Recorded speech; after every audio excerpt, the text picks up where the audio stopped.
ለማንኛውም ተንጫጫንም አልተንጫጫንም ዛሬ አዲስ ነገር አለ። ሁላችንንም ስንጠብቀው የነበረ በስነ ስርዓት ወጉን፣ ባህሉን፣ ቤተሰብን ክብር በጠበቀ መንገድ ዛሬ በጣም አስደሳች ነገር አለ። አስደሳች ነገር አሁን ነው የተነገረኝ ከደውሎ እንግዲህ ከታማኝ ምንጭ የተገኘ መረጃ ነው። እንግዲህ አትቸኩሉ ለመስማት፣ በጣም ቸኩላችኋል አይደል? ተረጋጉ እንጂ ተረጋጉ። ሰላም ሰላም ሰላም፣ ጤና ይስጥልኝ ውዶቼ፣ ሰላማችሁ ይብዛልኝ በያላችሁበት፣ ትርፍርፍርፍ ይበልልኝ። ዛሬ ጆሮአችሁ ጥሩ ነገር ይስማ ተብሏል። ጥሩ ነገር እኔም ጆሮዬ ሰምቷል። ዛሬ በዕለተ ሐሙሱ ቀን ዕለተ ቀን ትላላችሁ። ዛሬ እንግዲህ ሐሙስ ነው፣ የበዓል ላይክ ምንድነው ማግስት ነው። እና ዛሬ ያው ትናንትናም ብሩክ አልመጣም። በዓልን ሀይሚዬ አባስ ቤት ሄዶ እንዳከበረ ነው መረጃዎቹ የደረሱኝ። ነገር ግን የዛሬው ያ አይደለም፣ ሌላ ነገር ነው። ሌላ ነገር ነው ዴ ውዶቼ፣ እልል አትልም ወይ? እልል ያስብላል ትላላችሁ። እኔ የሰማሁት ነገር በነገራችን ላይ ዛሬ የቀለበቱ ፕሮግራም በዕለተ ሐሙስ ዛሬ ቀን ነው። ዛሬ ቀን ነው። ዛሬ የቀለበቱ ቀን ዕለተ ቀኑ ነው ትላላችሁ። ከዛም ሲቀጥል ከቀለበቱ ቀጥሎ ሌላ ታይም ላይ ውጭ ሄደው ሰርጋቸውን እንደሚደግሱና ሰርጉ ውጭ እንደሚሆን ምናምን ነገር ነው የሰማሁት። ዛሬ ግን የቀለበት ፕሮግራም እንዳለ ነው የተነገረኝ። እንግዲህ ብሩኬ ከእዩ ይችን የመሰለች ልጅ ወልዷል ምናምን ነገር እያሉ እዩ አይን አውጣዋ ስቶሪዋ ላይ ፖስታ ላይ ማለት ነው። እዩም 100% እርግጠኛ ሆኜ ያረጋገጥኩት መረጃ ደርሶኛል። እርጉዝ አይደለችም፣ ሲጀመር እርጉዝ አይደለችም። በቃ ሌለ ተልኮዋን በስነ ስርዓት እየተወጣች ነው። ተልኮን ነበራት፣ ያው ተልኮን እየተወጣች ነው ያለችው።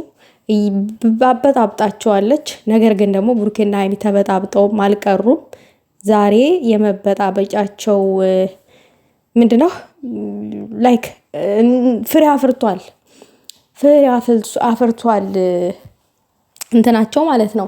ሰላም ፈጥረው ወደ ነበሩበት ቦታ ተመልሰው ምናምን ነገር ድል ባለ ቤተሰብ በተገኘበት፣ ጓደኞቹ በተገኙበት በጣም ድል ባለ ፕሮግራም ቀለበትን ተንበርክኮ ፍቅሩን ገልጦ እንደሚያደርግላት ነው መረጃ የደረሰኝ።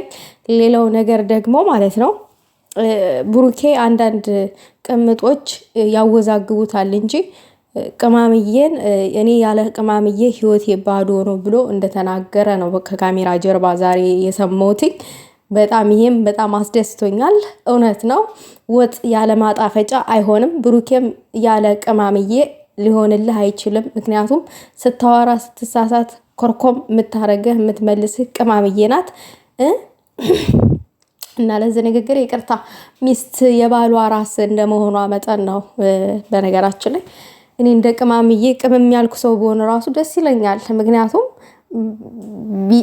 ለባሌ ማጣፈጫ ሆንለት ነበረ ማለት ነው። ግን እኔ እንደምታዩ ነኝ፣ የተንዛዛ ነገር ነው ራሱ። ሰዋራ አማርኛው ራሱ ይጠፋብኛል ምናምን።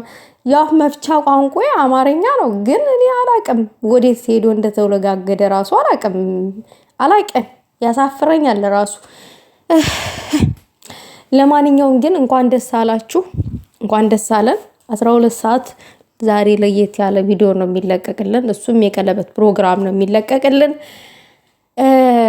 እዩ ግን አርፈሽ ተቀመጪ፣ ዝም ብለሽ ነገር እንትን አታመላልሺ። ይበቃሻል። እስከዛሬ ያተራመሻቸው ከሱ ልጅ ወልጃለሁ ምናምን የሆነው ልጁ ምናምን በሆድሽ ውስጥም ያለው ጨርቅ ነው። ስቶሪ ላይ የለቀሹ ደግሞ ቅንብር ፎቶ ነው። እኛን መሸወድ አትችይም። ግን ይበቃሻል። በዚህ ልክ ብታርፊ ይበቃሻል። በቃ እስከዛሬ ሸቅለሻል። በቃሽ፣ አለቀ። እንዴ ምንድነው? እኛ ደግሞ ደስታ ነው የምንፈልገው፣ ሰላም ነው የምንፈልገው። ይስሩበት ምናምን የምትሉ እከካሞች ማለት ነው። ሰው ተጨንቆ ነው እንደሚሰሩት። ልጆች እኮ ተጨንቀው ነው ያሉት። ይስሩ፣ ኦኬ፣ ፈታ እያደረጉን ወይንም ይስሩ ምናምን ነገር። ግን እንደዚህ በእንደዚህ አይነት መንገድ ልጆች ተጨንቀው ምናምን ነገር ይከብዳል።